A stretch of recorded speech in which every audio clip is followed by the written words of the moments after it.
Hi everyone, कैसे हो आप सभी लोग। आई होप आप लोग अच्छे होंगे। मैं हूं राहुल जयसवाल एंड स्वागत करता हूं आप सभी का एक बार फिर हमारे यूट्यूब चैनल JR ट्यूटोरियल्स में। फ्रेंड्स, आज अगेन आपके सामने एक मोस्ट इंपॉर्टेंट साइंस का लेक्चर वीडियो लेकर आ गया दोस्तों, जिसमें हम पढ़ने वाले हैं हमारे 10th स्टैंडर्ड के लिए साइंस 2 सब्जेक्ट का, साइंस का जो पार्ट 2 होता है वो सब्जेक्ट का हमारा जो सेकंड चैप्टर हमने जो शुरुआत किया था, जिसका नाम है life processes in living organism part 1। यानी कि सेम ऐसे ही चैप्टर एक थर्ड चैप्टर भी है जिसका नाम सेम यही नाम है, पार्ट 2 है खाली। तो इसका आज हम सेकंड लेक्चर लेकर आ गए। ऑलरेडी फर्स्ट लेक्चर हमने इसके पहले कराया था, तो अगर आपने पहला लेक्चर नहीं देखा है तो जाके आप देख सकते हैं। आज हम लोग लेक्चर नंबर 2 पढ़ने वाले हैं। लेकिन before starting this lecture I want to say something to you. Basically आपको पता है दोस्तों कि बहुत सारे कमेंट्स भी मैंने देखे, और हर वीडियो में मैं ये चीज जो है मैं बोलूंगा, एटलीस्ट 1 मिनट आपका लूंगा और मैं बोलूंगा, क्योंकि ये बोलना बहुत ज्यादा जरूरी है। क्योंकि बहुत सारे लोग ऐसे हैं जिनको पता नहीं है मैं किस बारे में बात कर रहा हूं। मैं बात कर रहा हूं to start your study for the different subjects. अब जैसे कि अगर मैं बात करूं, कमेंट्स इस प्रकार थे कि sir algebra and geometry start करो। यार अलजेब्रा ज्योमेट्री स्टार्ट तो दूर की बात है, हमने खत्म कर दिया है ऑलरेडी। आप एक बार चेक तो करो। आप एक बार हमारे प्लेलिस्ट के अंदर जाओगे ना, हमारे JR ट्यूटोरियल्स का चैनल में जैसे एंटर करोगे आप यूट्यूब के अंदर, तो आपको पहला होम नजर आएगा, फिर वीडियो नजर आएगा, फिर थर्ड ऑप्शन जो होता है प्लेलिस्ट। तो प्लेलिस्ट के अंदर आप जाओगे तो आपको टोटल वीडियोस दिख जाएंगे। 7th science, 7th maths, 8th science, 8th maths, 9th science, 9th maths, फिर वैसे ही 10th का साइंस 1, 10th का साइंस 2, 10th के अलजेब्रा यानी मैथ्स पार्ट 1, 10th का ज्योमेट्री यानी कि मैथ्स पार्ट 2, हर चीज आपको मिल जाएगा। और मैथ्स की अगर मैं बात करूं तो ऑलरेडी हमने पूरा 100% सिलेबस कंप्लीट कर दिया है। All chapters, all practice set हमने ऑलरेडी करवा दिया है। तो जिनको भी ऐसा डाउट है, जिनको भी पता नहीं है, तो उनके लिए मैं बता रहा हूं स्टार्ट में, इसलिए क्योंकि अगर वो ये वीडियो देख रहे हैं तो ये वीडियो के माध्यम से जो मैसेज पहुंचाने की कोशिश कर रहा हूं कि हमने ऑलरेडी सब कुछ बना के पहले से ही रखा हुआ है, और ये जो है ना ये हमारा रह गया था। दैट्स व्हाई हम लोग ये रिकॉर्ड कर रहे हैं। क्योंकि साइंस में भी आप देखोगे तो 80% सिलेबस ऑलरेडी हमने रिकॉर्ड करके रखा हुआ है पिछले साल से लेके अभी तक। 2020 से लेके 21 अभी चल रहा है। तो हम लोग पूरा कंटिन्यूस 1.5 साल से मेहनत कर रहे हैं आप लोग का सिलेबस कंप्लीट कराने के लिए। ये भी हमने पहले भी रिकॉर्ड करके रखा था। जो लोग पहले से जुड़े हैं उनको पता है कि ये हमने बहुत पहले बनाया भी था, लेकिन कुछ प्रॉब्लम हो गया था चैनल पे, बिकॉज तभी जाके वीडियोस डिलीट हो गए थे। फिर से हम रिकॉर्ड कर रही है ये चीज, ठीक है, आप लोग के कन्वीनियंस के लिए। तो मैं आपको बात बोलूं, साइंस के बहुत सारे वीडियोस ऑलरेडी अपलोडेड है, तो आप वो देख सकते हो। पहला चैप्टर भी अपलोडेड है, बोथ साइंस 1 के, साइंस 2 के भी, मैथ्स का तो पूरा अपलोडेड है, तो आप जाके देख सकते हो। और जो मैं ये मैसेज बोल रहा हूं आपको, ये हर एक तक पहुंचा दो। जितने भी 10th स्टैंडर्ड के स्टूडेंट जो है अभी जो शुरुआत कर रहे हैं यहाँ पे पढ़ाई की, तो उनको पहुंचा देना फटाफट से ये मैसेज, क्योंकि बहुत मेहनत कर रहे हैं आप लोग के लिए। और बाकी हर स्टैंडर्ड के लिए भी सेम वही चीज लागू होता है, सबके लिए प्लेलिस्ट में वीडियोस जो है अवेलेबल है। तो चलिए टाइम ज्यादा वेस्ट नहीं करेंगे आपका, सीधा आपका जो मुद्दा है आज, जो टॉपिक हमें पढ़ना है 10th स्टैंडर्ड के लिए, उसके हम लोग शुरुआत करते हैं। Basically life processes in living organism हमने पढ़ा था प्रीवियस लेक्चर में कि क्या होता है लाइफ प्रोसेसेस, हमारे बॉडी के अंदर क्या क्या चीजें होती हैं, क्या क्या प्रोसेसेस होते हैं, क्या क्या लिविंग सिस्टम्स होते हैं, ऑर्गन सिस्टम कैसे काम करते हैं, ये सब के बारे में हमें इस चैप्टर में पढ़ना है। तो बहुत सारी चीज मैंने आपको इंट्रोडक्टरी लेक्चर जो था पहला लेक्चर उसमें बता दिया था। आज दूसरा लेक्चर है और इसमें सबसे पहले एक ही टॉपिक पढ़ाऊंगा आज, जो कि बहुत अच्छा और बेहतरीन टॉपिक है, जिसका नाम है दोस्तों, जो मेन हेडिंग है आज के लिए वो है living organism and energy production. किस प्रकार हमारे लिविंग ऑर्गेनिज्म में, ठीक है, लिविंग ऑर्गेनिज्म में कैसे हमारा एनर्जी का प्रोडक्शन होता है, ठीक है, living organism and energy production, ठीक है ना, कैसे एनर्जी प्रोड्यूस होता है। तो सबसे पहले तो आपको मैं एक आम भाषा में, यानी कि नॉर्मल लैंग्वेज जो हम लोग बात करते हैं जैसे वैसे लैंग्वेज में मैं समझाऊंगा, उसके बाद टेक्निकल लैंग्वेज यानी कि एग्जैक्टली कैसे बताया जाएगा स्टेप बाय स्टेप वो बताऊंगा। तो सबसे पहली बात ये आती है दोस्तों, अगर आप सोचोगे एनर्जी जो चीज है, ये जो एनर्जी आपको दिख रहा है, जो हम लोग को एनर्जी चाहिए, तो सबसे पहले सवाल ये उठता है कि ये जो एनर्जी है वो आती कहां से। आप बोलोगे कि सर हम जो खाना खाते हैं उससे एनर्जी मिलती है। आप बिल्कुल सही हो कि खाना खाने से ही हम लोग को एनर्जी मिलेगी, लेकिन आप अगर बोलते हो कि सिर्फ खाना खाने से एनर्जी मिलती है तो ये टोटली गलत है, ठीक है। तो ये चीज आपको बिल्कुल ध्यान में रखना है, ठीक है, 1 मिनट, ओके, हाँ। तो ये चीज आपको बिल्कुल ध्यान में रखना है कि आप जो है एनर्जी की मैं अगर बात करूं तो सिर्फ एनर्जी आपको खाने से मिलती है, ये बोलना बिल्कुल गलत होगा, क्योंकि उसके पीछे एक सबसे बड़ा चीज छुपा हुआ है, एक सबसे बड़ा प्रोसेस छुपा हुआ है, और वो प्रोसेस है क्या किया मैंने अभी, दैट इज रेस्पिरेशन, यानी कि ऑक्सीजन को अंदर लेना। ये सबसे बड़ा एक हथियार आप बोल सकते हो, क्योंकि आप इमेजिन करो कि आप 1 या 2 दिन, लगभग 3 दिन खाना नहीं खाओगे तो भी आपका जो लाइफ है वो आगे बढ़ जाएगा। लेकिन आप सिर्फ 2 या 3 मिनट अपनी सांस जो है बंद कर लो, अपनी जो रेस्पिरेशन कैपेबिलिटी है वो बंद कर दो, रोक दो सांस को, तो आप जो है जिंदा नहीं बच पाओगे। तो ये बहुत ज्यादा डिफिकल्ट हो जाता है किसी के लिए भी विदाउट ऑक्सीजन रहना। इसीलिए मैं बोलता हूं कि एनर्जी प्रोडक्शन जो है वो खाना खाने से तो होता है, लेकिन उसके पीछे सबसे बड़ा जो रीजन है, जो सबसे बड़ा हाथ है, वो किसका, ऑक्सीजन लेने का। तो मैं पूरा स्टेप बाय स्टेप प्रोसेस बताऊंगा। सबसे पहले एनर्जी जो खाना खाते हैं उसका क्या होता है। तो हम लोग जो भी खाना खाते हैं, लेट्स सपोज आपने एक समोसा खाया, ठीक है, समोसा खाया, समोसा आपने चबाया दांत में, फिर उसके बाद ये स्वैलो किया आपने इसोफेगस के थ्रू, आपके पेट में चला गया। पेट में क्या होता है, डाइजेशन होता है, मैंने फर्स्ट लेक्चर में बताया था कैसे होता है। तो डाइजेशन होने के बाद वो कहा जाता है स्मॉल इंटेस्टाइन में, और स्मॉल इंटेस्टाइन में माइक्रोविलाइज प्रेजेंट होते हैं, मैंने ये भी बताया था आपको। वो एब्जॉर्ब कर लेते हैं, एब्जॉर्ब करने के बाद कहां भेजते हैं उसको, ब्लड के पास। तो हमारे शरीर में ब्लड जो है वो जो भी हमने खाया न्यूट्रिएंट्स, यानी समोसा खाया, समोसा के अंदर क्या हो सकता है, कार्बोहाइड्रेट हो सकता है, फैट हो सकता है, ठीक है ना, प्रोटीन तो होगा नहीं, चलो, या फिर समझ लो दाल भी खा लिया हमने तो प्रोटीन भी मिल गया। तो कार्बोहाइड्रेट, प्रोटीन और फैट्स तीनों अब ब्लड जो है वो लेके घूम रहा है। कहां घूमेगा, अलग अलग ऑर्गन्स के पास लेके जाएगा, ठीक है। अब हर ऑर्गन्स के पास अगर मैं बात करूं, हर ऑर्गन के पास क्या होता है, किससे बना है, ऑर्गन किससे बनते हैं, सेल से बनते हैं, ठीक है। तो हर ऑर्गन के पास क्या है, सेल है। तो ब्लड ने क्या किया, ये जो सेल है ना, सेल के पास क्या पहुंचा दिया, न्यूट्रिएंट्स को पहुंचा दिया। जो न्यूट्रिएंट्स होते हैं यानी कि कार्बोहाइड्रेट, प्रोटीन, फैट जो होते हैं उसको वहां पे पहुंचा दिया। अब सेल के पास पहुंच गया न्यूट्रिएंट्स, लेकिन वो सेल के अंदर एक ऑर्गन होता है। जैसे कि हमारे शरीर में बहुत सारे ऑर्गन है, वैसे सेल के अंदर भी एक ऑर्गन होता है जिसका नाम है दोस्तों माइटोकॉन्ड्रिया। ये आपने सुना होगा, या आपने 9th स्टैंडर्ड या फिर 8th स्टैंडर्ड 7th स्टैंडर्ड में पढ़ा होगा। तो माइटोकॉन्ड्रिया एक ऐसा ऑर्गन है जिसके अंदर ये जो न्यूट्रिएंट्स है वो जाता है। सेल के अंदर तो जाता है, लेकिन वो एक्चुअल में किधर जाता है, माइटोकॉन्ड्रिया के अंदर जाता है। तो अब ये जो माइटोकॉन्ड्रिया है, इसके अंदर क्या आ गया है, कार्बोहाइड्रेट आ गया है, प्रोटीन आ गया है, फैट्स आ गया, ठीक है। अब एक और चीज, ये जो कार्बोहाइड्रेट, प्रोटीन, फैट्स होता है, इसके अंदर केमिकल्स प्रेजेंट होते हैं। कौन कौन से केमिकल्स प्रेजेंट होते हैं, कार्बोहाइड्रेट, प्रोटीन, फैट्स की अगर बात करें तो सब में प्रेजेंट होता है कार्बन, हाइड्रोजन और ऑक्सीजन। ये तीन तो फिक्स होते हैं, और प्रोटीन जो होता है उसमें एक एक्स्ट्रा होता है, नाइट्रोजन भी आ जाता है। तो ये केमिकल्स माइटोकॉन्ड्रिया के अंदर आ गए, ठीक है। एनर्जी मिल गई आपको, बिल्कुल नहीं। अब आपके अंदर आधा प्रोसेस हुआ, यानी कि आपने जो खाया है वो जो न्यूट्रिएंट्स है, वो जो केमिकल्स है, वो माइटोकॉन्ड्रिया यानी सेल के अंदर पहुंच गए। अब ये पहला स्टेप था। दूसरा स्टेप इसमें ये आता है कि आपने खाना तो खा लिया, उसका जो डाइजेशन प्रोसेस था, असिमिलेशन प्रोसेस था, एब्जॉर्प्शन प्रोसेस था, वो पूरा कंप्लीट हो गया। लेकिन सबसे बड़ा चीज, एट ए टाइम, खाना खाते टाइम भी या फिर नहीं भी खाओगे तो भी वो टाइम भी क्या करते हो, आप जो है रेस्पिरेशन करते हो, यानी ऑक्सीजन अंदर लेते हो।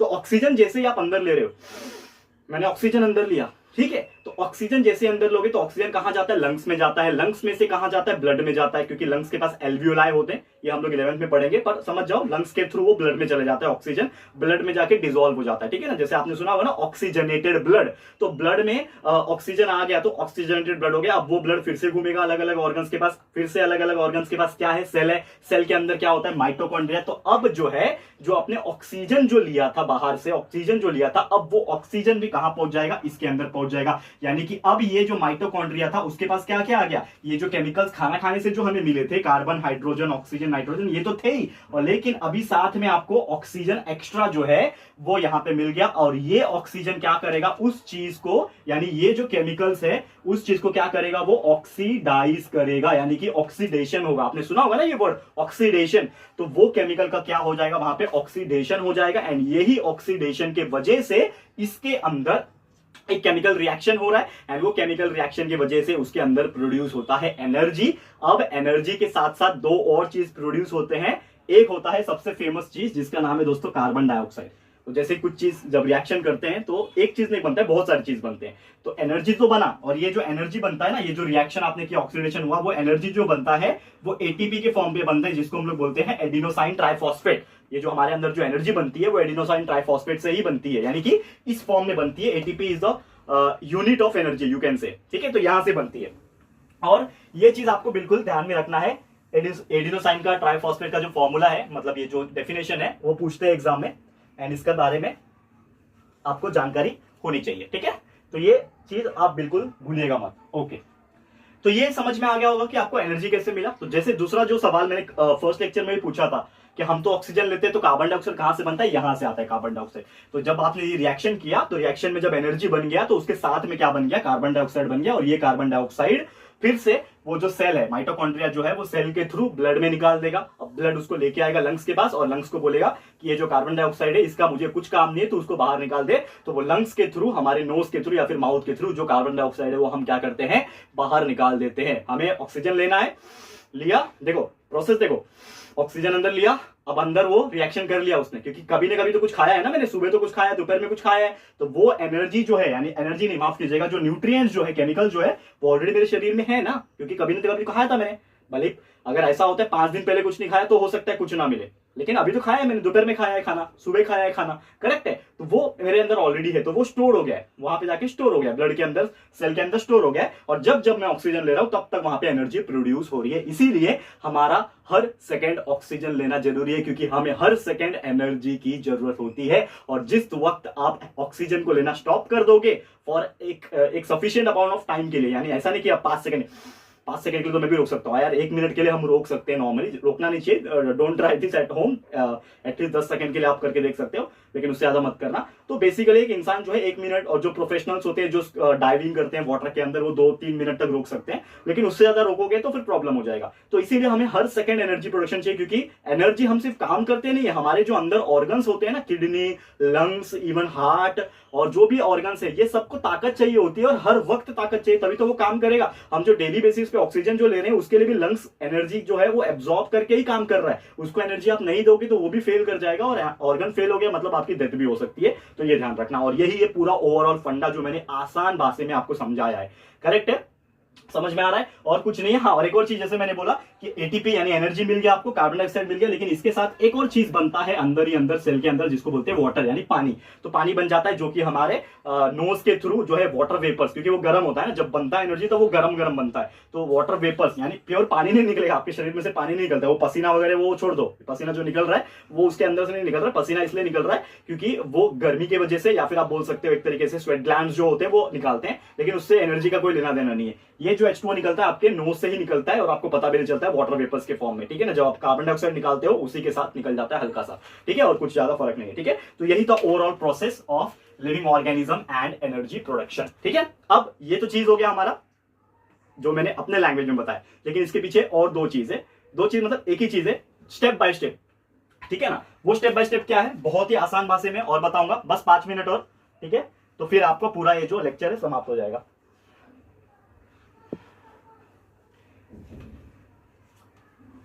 ठीक है, तो अब ये तो चीज आपको समझ में आ गया होगा, ठीक है ना, ये आपको चीज समझ में आ गया, ये आसान भाषा में मैंने बता दिया।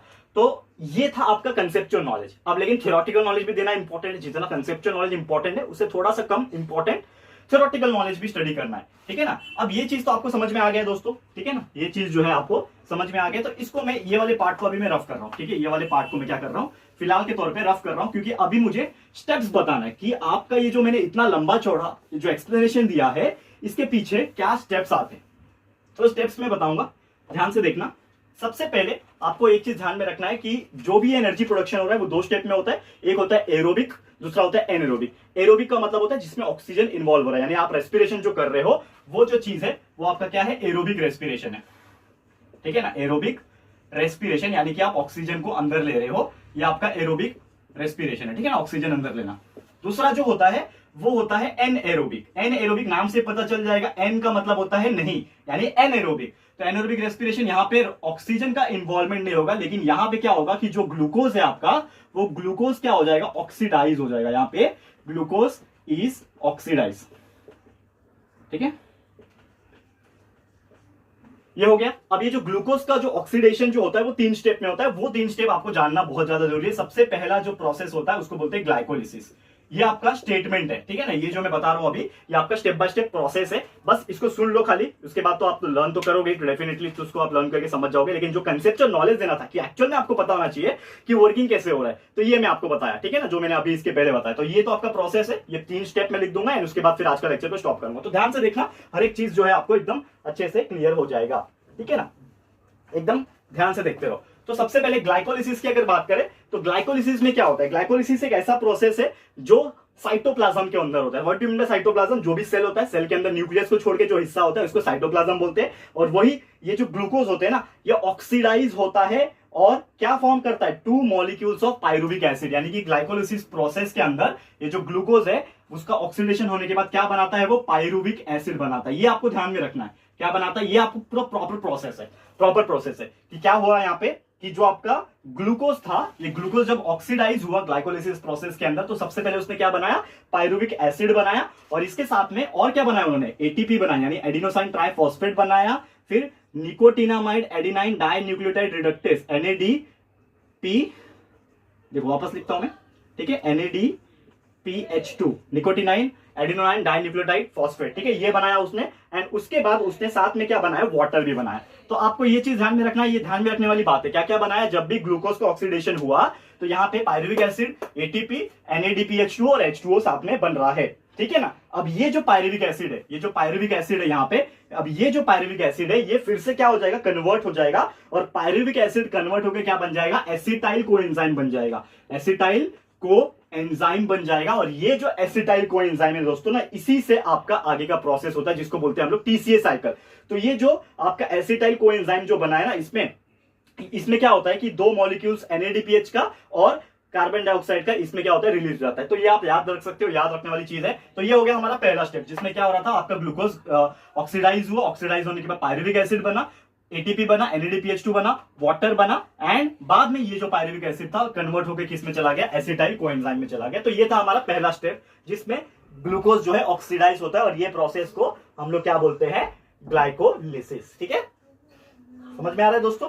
ओके, अब चलते हैं अगले स्टेप की तरफ। अगला स्टेप, जैसे मैंने बोला कि इसके बहुत सारे नाम है, ये जो प्रोसेस होते हैं इसके क्या होते हैं, बहुत सारे नाम है। तो ये जो प्रोसेस है इसको TCA साइकिल भी बोलते हैं। ये प्रोसेस को हम लोग, सेकंड जो स्टेप है हमारा, इसको TCA साइकिल बोलते हैं। और ये जो TCA साइकिल है, इसका नाम मैं आपको बता दूं, ट्राई कार्बोक्सिलिक एसिड साइकिल बोलते हैं। T for try, C for carboxylic, A for acid and cycle. तो TCA cycle is nothing but try carboxylic acid cycle. तो ये प्रोसेस में क्या होता है कि ये जो आपका एसिटाइल कोएंजाइम जो बना हुआ है ना यहाँ पे, ये क्या करेगा, किसके अंदर जाएगा, माइटोकॉन्ड्रिया के अंदर जाएगा। जो मैंने आपको पूरा प्रॉपरली एक्सप्लेन किया था ना, अब मैं आपको स्टेप बाय स्टेप बता रहा हूँ कि एग्जैक्टली क्या हो रहा है। तो ये जो एसिटाइल कोएंजाइम जो है ये किस में चला गया, माइटोकॉन्ड्रिया, जो सेल का जो पार्ट होता है। इसीलिए माइटोकॉन्ड्रिया के अंदर ही ये सब एनर्जी प्रोडक्शन हो रहा है, इसीलिए माइटोकॉन्ड्रिया को powerhouse of the cell भी बोलते हैं। आपने पढ़ा होगा ये चीज, ठीक है। तो माइटोकॉन्ड्रिया में एंटर हो गया, एंड ये जो माइटोकॉन्ड्रिया है, इसमें ये जो एसिटाइल जो कोएंजाइम है ना, इसमें जो एसिटाइल पार्ट जो है ना, ये क्या हो जाता है, कंप्लीटली ऑक्सीडाइज हो जाता है। सिर्फ ये जो एसिटाइल पार्ट है, इतना जो पार्ट है वो कंप्लीटली क्या हो जाता है, ऑक्सीडेशन में चले जाता है, ऑक्सीडाइज हो जाता है, जिसके वजह से इसके अंदर कार्बन डाइऑक्साइड, फिर NADPH, ठीक है, और साथ में FADB, ठीक है ना, FADH2 यानी कार्बन डाइऑक्साइड, NADPH2 मतलब निकोटिनामाइन एडिनाइन डाइन्यूक्लियोटाइड फॉस्फेट, और ये फ्लैविन एडिनाइन डाइन्यूक्लियोटाइड फॉस्फेट। तो ये जो है इसमें से रिलीज हो जाता है, ठीक है, ये आपको ध्यान में रखना है। और ये प्रोसेस होता है हमारे TCA साइकिल के अंदर, इतना। अब लास्ट आता है आपका तीसरा रिएक्शन, जिसका नाम है दोस्तों इलेक्ट्रॉन ट्रांसफर चेन रिएक्शन, ठीक है। इलेक्ट्रॉन ट्रांसफर, देखो ध्यान से देखना, इलेक्ट्रॉन ट्रांसफर चेन रिएक्शन, ये रिएक्शन आ जाता है इसके अंदर, ठीक है। अब इसके अंदर क्या होता है, ये हमारा तीसरा स्टेप है, जो हमारा ये कंप्लीट जो एनर्जी प्रोडक्शन है ये कंप्लीट करता है, ठीक है। तो ध्यान से देखना, आपको समझ में आ जाएगा, ठीक है। तो जैसे मैंने बोला इलेक्ट्रॉन ट्रांसफर चेन रिएक्शन, इसमें एग्जैक्टली क्या हो रहा है। तो इलेक्ट्रॉन ट्रांसफर चेन रिएक्शन की बात करूं तो इसमें जो आपका ये जो NADPH2 और FADH2 जो फॉर्मेशन हुआ था इसके अंदर, इसमें क्या होता है, ये आपका इलेक्ट्रॉन ट्रांसफर चेन रिएक्शन के अंदर पार्टिसिपेट करते हैं, जिसमें क्या होता है, NADPH2 में से 3 मॉलिक्यूल ATP फॉर्म होता है, और FADPH2 में से क्या होता है, 2 मॉलिक्यूल्स ऑफ ATP फॉर्म होता है। तो 3 मॉलिक्यूल NADPH में से फॉर्म हुआ इलेक्ट्रॉन रिएक्शन करके, एंड FADPH2 में से 2 मॉलिक्यूल ऑफ ATP जो है फॉर्मेशन हुआ। तो इस तरीके से एनर्जी जो है हमारा थर्ड स्टेप आते आते तक एनर्जी का जो निर्माण है वो माइटोकॉन्ड्रिया के अंदर हो गया। लेकिन इसके अलावा अगर बात करें, ATP के अलावा इसमें वाटर का भी फॉर्मेशन होता है, जो मैंने आपको स्टार्ट में बताया कि क्या क्या बनता है, CO2 भी बनता है, वाटर भी बनता है, और ATP बनता है। तो ATP तो यहां से बन गया NADPH2 और FADH से, तो आपका ये ATP तो बन गया, लेकिन इसके अलावा क्या बन रहा है, यहाँ पे वाटर का भी जो है फॉर्मेशन हो रहा है यहाँ पे। हेंस हम लोग क्या बोल सकते हैं कि जब भी हमारा जो ग्लूकोज था फर्स्ट प्रोसेस से लेके ग्लाइकोलिसिस से लेके ग्लूकोज जब भी पूरा ऑक्सीडाइज होता है, तो इसमें से हम लोग 3 चीज ऑब्टेन करते हैं। सबसे पहले तो हमें क्या मिल जाता है, ATP मिल जाता है, यानी कि एनर्जी मिल जाती है। दूसरा चीज हमें क्या मिल जाता है, वाटर मिल जाता है H2O, और तीसरा चीज हमें क्या मिल जाता है, कार्बन डाइऑक्साइड जो है हमें मिल जाता है। तो ये था overall process step by step for the energy production in case of a living organism. लेकिन अगर हमारा कोई, ये तो चीजें हमने कार्बोहाइड्रेट्स के रिलेटेड बात की है, जो ग्लाइकोलिसिस जो बताया ये ग्लूकोज लेके बताया था। तो ग्लूकोज क्या होता है, ये कार्बोहाइड्रेट होता है। ग्लूकोज क्या होता है दोस्तों, ये होता है कार्बोहाइड्रेट। तो कार्बोहाइड्रेट की जो हमने बात की है तो आपको समझ में आ गया होगा, ग्लूकोज लेके मैंने बताया कि कैसे हुआ। तो ग्लूकोज जब भी रहेगा तो उसका ग्लाइकोलिसिस होगा, यानी कि फिर उसका पायरुविक एसिड बनके यानी एसिटाइल कोएंजाइम बन जाएगा। लेकिन अगर फैट्स होगा तो फैट क्या होगा, तो फैट्स यानी लिपिड्स, तो लिपिड्स क्या होता है, पहले लिपिड जो है वो कन्वर्ट हो जाता है, खुद को किसमें कन्वर्ट कर लेता है, फैटी एसिड्स में। तो जब भी कोई लिपिड वर्ड आप सुनोगे तो lipids gets converted into fatty acid. जैसे इसमें हमने देखा कि ग्लूकोज जो है वो आपका जब ऑक्सीडाइज किया तो पायरुविक एसिड जो है वो कन्वर्ट हो गया किसके अंदर, एसिटाइल कोएंजाइम के अंदर कन्वर्ट हुआ। सेम उसी प्रकार आपका जो लिपिड्स होते हैं यानी फैट जो होते हैं वो फैटी एसिड्स में कन्वर्ट हो जाते हैं, और जो प्रोटीन्स होते हैं वो कन्वर्ट हो जाते हैं अमाइनो एसिड के अंदर। ये भी आपको ध्यान में रखना है, ठीक है। तो ये कन्वर्ट होने के बाद ये जो एसिटाइल कोएंजाइम और जो एनर्जी उसमें से ऑब्टेन होता है वो होता है एसिटाइल कोएंजाइम को कंप्लीटली ऑक्सीडाइज करने के बाद। तो इसका क्या हो जाता है, कंप्लीट ऑक्सीडेशन होता है, एंड वो कंप्लीट ऑक्सीडेशन जो होता है वो होता है क्रेब्स साइकिल के थ्रू, ठीक है। क्रेब्स साइकिल एक प्रोसेस होता है जो कि आप डिटेल में पढ़ोगे 11th स्टैंडर्ड के अंदर, ठीक है। तो ये क्रेब्स साइकिल प्रोसेस के थ्रू जो है वो ऑक्सीडेशन होता है, मतलब जो मैंने आपको बोला ना कि ऑक्सीडेशन हो रहा है, तो वो जो ऑक्सीडेशन हो रहा है दोस्तों, वो प्रोसेस का जो नाम है वो है क्रेब्स साइकिल, ठीक है। तो वो प्रोसेस का नाम है Krebs cycle, and Krebs cycle जैसे ही कंप्लीट होगा तो आपका फाइनली क्या बन जाएगा, carbon dioxide, energy and your ATP और वाटर जो है इसका फॉर्मेशन हो जाएगा। तो इसके लिए लास्ट में एक फ्लो चार्ट है, बस इसको मैं रफ करके एक फ्लो चार्ट ड्रॉ करूंगा एंड फिर हमारा लेक्चर जो है समाप्त हो जाएगा, ठीक है। तो ध्यान से देखिएगा फ्लो चार्ट को, फ्लो चार्ट से आपको हर एक चीज क्लियर हो जाएगा। तो ये हमने ओवरऑल पढ़ लिया, उम्मीद करता हूं ये बहुत अच्छे से मैंने जो समझाने की कोशिश की है ये आपको हर चीज क्लियर हो गया होगा, ठीक है। तो चलिए इसको रफ कर लेते हैं, ठीक है। छोटा सा एक पार्ट बचा हुआ है लास्ट में, बस एक फ्लो चार्ट है। ये फ्लो चार्ट से आपको क्या हो जाएगा, जो हमने अभी सब पढ़ा ना उसका एक क्विक रिवीजन हो जाएगा, ठीक है। इसलिए मैं ये फ्लो चार्ट जो है आपको मैं बता रहा हूं, ध्यान से देखना दोस्तों। लास्ट का 1 और 2 मिनट्स और लगेंगे बस, और आपका ये पूरा का पूरा कंप्लीट हो जाएगा, ठीक है। चलिए शुरुआत करते हैं। तो सबसे पहली बात यहाँ पे मैं आपको फ्लो चार्ट बताऊंगा। तो 3 चीज हमने देखा है 3 चीज। क्या क्या देखा, लिपिड्स रहेगा यानी कि फैट जो रहेगा तब क्या होगा, दूसरा चीज यानी ग्लूकोज, या फिर आप बोल सकते हो कार्बोहाइड्रेट, आप बोल सकते हो ग्लूकोज, जो आपको बोलना है बोलो। तो मैं यहाँ पे ना यही लिखता हूँ, कार्बोहाइड्रेट लिखता हूँ, ज्यादा बेटर रहेगा, ठीक है। तो कार्बोहाइड्रेट्स, ठीक है, कार्बोहाइड्रेट्स। एंड तीसरा चीज जो होता है वो प्रोटीन होता है, ठीक है ना। ये 3 चीज होता है। तो लिपिड्स हो गए, ठीक है ना, कार्बोहाइड्रेट्स हो गए और ये प्रोटीन हो गए, ठीक है ना। ये 3 चीज हुआ। अब क्या होता है, जैसे आपने पढ़ा कि कार्बोहाइड्रेट्स यानी ग्लूकोज, तो ग्लूकोज का डायरेक्टली क्या हो रहा था, ग्लाइकोलिसिस हो रहा था। प्रोसेस जो था हमारा ग्लूकोज का क्या हो रहा था, ग्लाइकोलिसिस हो रहा था, ग्लाइकोलिसिस हो रहा था ग्लूकोज का। लेकिन ये जो लिपिड्स थे और जो हमारा प्रोटीन था, इसका क्या हो रहा है, they are converted into, lipids are converted into fatty acid. ये हमने अभी पढ़ा कि लिपिड जो है वो किसमें कन्वर्ट हो रहे हैं, फैटी एसिड्स में कन्वर्ट हो रहे हैं, और प्रोटीन जो है वो किसमें कन्वर्ट हो रहे हैं दोस्तों, वो होते हैं अमाइनो एसिड में कन्वर्ट। तो इसको लिख लो पहले, ठीक है, ध्यान से देखना, लास्ट में आपको पूरा टोटल क्लियर हो जाएगा, ठीक है। तो लिपिड्स कन्वर्ट हुए फैटी एसिड्स में, कार्बोहाइड्रेट ग्लाइकोलिसिस में, प्रोटीन अमाइनो एसिड्स में। अब ग्लाइकोलिसिस के दौरान क्या हो रहा था, ग्लाइकोलिसिस में कि वहां पे जो ग्लूकोज था वो पायरुविक एसिड बना रहा था, करेक्ट, आपको ध्यान में आ रहा होगा। तो ग्लूकोज क्या बनाएगा, ग्लाइकोलिसिस करके पायरुविक एसिड, तो यहां पे आ जाएगा पायरुविक एसिड, ठीक है। क्या आ जाएगा, ग्लूकोज जब ग्लाइकोलिसिस करेगा तो वो क्या बनाएगा, पायरुविक एसिड बनाएगा। एंड देन ये जो पायरुविक एसिड है ये कन्वर्ट हो जाएगा किसके अंदर, एसिटाइल कोएंजाइम के अंदर कन्वर्ट हो जाएगा। ये जो मैंने आपको स्टेप जब बताया था इसके पहले पूरा एक्सप्लेन किया था। तो उम्मीद करता हूं यहां तक आपको समझ में आ गया होगा। अब ये जो लिपिड जो फैटी एसिड्स बना रहे हैं, अब ये सीधा सीधा किस में कन्वर्ट हो जाएंगे, हमारे एसिटाइल कोएंजाइम में कन्वर्ट हो जाएंगे यहां से। और ये जो अमाइनो एसिड्स है ये डायरेक्टली कन्वर्ट हो जाएंगे एसिटाइल कोएंजाइम में। यानी कि इन शॉर्ट कार्बोहाइड्रेट, यानी कि जो कार्बोहाइड्रेट जो होता है इसको 3 स्टेप लग जाते हैं। कार्बोहाइड्रेट ग्लूकोज का ग्लाइकोलिसिस करेगा, फिर पायरुविक एसिड बनाएगा, फिर एसिटाइल कोएंजाइम बनाएगा। लेकिन लिपिड्स और प्रोटीन डायरेक्टली फैटी एसिड्स में कन्वर्ट हो जाता है, एसिटाइल कोएंजाइम बन जाता है, प्रोटीन अमाइनो एसिड्स में कन्वर्ट होकर एसिटाइल कोएंजाइम बन जाता है। अब ये जो एसिटाइल कोएंजाइम होता है इसका होता है ऑक्सीडेशन क्रेब्स साइकिल के अंदर, क्रेब्स साइकिल के अंदर जाएगा वो। एंड क्रेब्स साइकिल के अंदर जैसे जाएगा तो जो प्रोडक्ट मिलेगा हमें वो फाइनली क्या मिलेगा दोस्तों, कार्बन डाइऑक्साइड जो हमें मिलता है प्लस वाटर मिल जाएगा, और सबसे इंपॉर्टेंट चीज हमें एनर्जी जिसकी जरूरत होती है लास्ट में वो मिल जाएगा, ठीक है दोस्तों।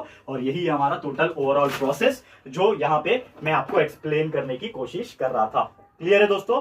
तो उम्मीद करता हूं कि आपको ये चीज बहुत ही अच्छे से समझाने की मैंने जो कोशिश की है ये आपको बहुत अच्छे से समझ में आ गया होगा, ठीक है दोस्तों। तो यही था हमारा ओवरऑल आज का लेक्चर। स्टार्टिंग में मैंने एकदम आम भाषा में जो हम लोग स्टोरी बताते हैं उस प्रकार मैंने आपको समझाया हर एक चीज। बाद में स्टेप बाय स्टेप जो होते हैं इसमें, लाइक आपका पहला प्रोसेस ग्लाइकोलिसिस, उसके बाद आपका सेकेंड टीसीए साइकिल, उसके बाद आपका electron transfer chain reaction, and फिर ये ओवरऑल फ्लो चार्ट, ताकि आपको हर एक चीज समझ में आ जाएगा, ठीक है। तो उम्मीद करता हूं ये ओवरऑल प्रोसेस आपको समझ में आया है कि नहीं। तो इसी के साथ आपका हमारा थक गया दोस्तों। ठीक है, तो ये पूरा कंटिन्यू, और आपको पता ही है कि हम बीच में कोई भी ब्रेक नहीं लेते, मैं कंटिन्यू वीडियो रिकॉर्ड करता हूँ, नो एडिटिंग, बस स्टार्टिंग में एडिटिंग, एंड में एडिटिंग, और कुछ भी एडिटिंग होता नहीं है दोस्तों। तो ये पूरा मेहनत है, आप पसीना भी देख सकते हो, बीच बीच में मैं गायब होता हूँ पसीना पोंछने के लिए। ठीक है ना, अभी प्रॉब्लम है थोड़ा, तो चल रहा है, डोंट वरी। तो ठीक है, टू बी ऑनेस्ट मैं हर चीज आपको बता देता हूँ, ठीक है ना, एक बड़े भाई के जैसा शेयर कर देता हूँ हर चीज में, छुपाने वाली कोई बात नहीं है। हम मेहनत कर रहे हैं आप लोग के लिए और आगे भी करते रहेंगे, लेकिन अपग्रेड करेंगे, जैसा आपने बोला, हमारे से रिक्वेस्ट किया है, तो हम कोशिश करेंगे अपग्रेड करने के लिए आगे जाके और भी अच्छे से।